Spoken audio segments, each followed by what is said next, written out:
খেলা উদ্বোধন করে আইছি। তুই কোন দল করিস? তুই জার্মানি। আমি ব্রাজিল। ব্রাজিল করিস? আরে সেই জন্যই তো আশেপাশে কিরম গন্ধ বেরোচ্ছে। আমি বিশ্ব চ্যাম্পিয়ন। আপনি তো আর্জেন্টিনা করেন, আর্জেন্টিনার 10টা প্লেয়ারের নাম বলেন। আমি তো আর্জেন্টিনার ফ্যান, অহংকার করি না।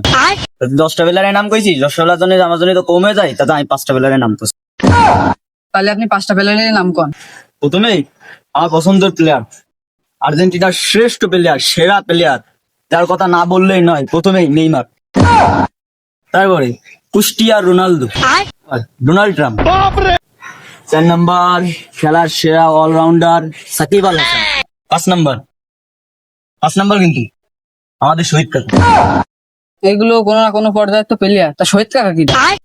আমি ওদের বাড়ির সামনে তো সকালবেলা আসছিলাম, দেখলাম ব্রাজিলের জার্সি গায়ে রয়েছে, তা আমি তাই ভাবলাম উনিও ব্রাজিলের প্লেয়ার। তুমি আমার বারাত দল করো। তুই এত প্লেয়ারের নাম জানিস, তুই 5টা প্লেয়ারের নাম কদিন। 5টা প্লেয়ারের নাম তো মুখস্থ, তাহলে তুই 2টো প্লেয়ারের নাম শুন। তুই ওই 2টো প্লেয়ারের নাম কদিন। শোন তাহলে মেসি আর নেইমার। তুমি নাকি বারাত দল করো, তারা বুঝা গেছে। এই তুই চল।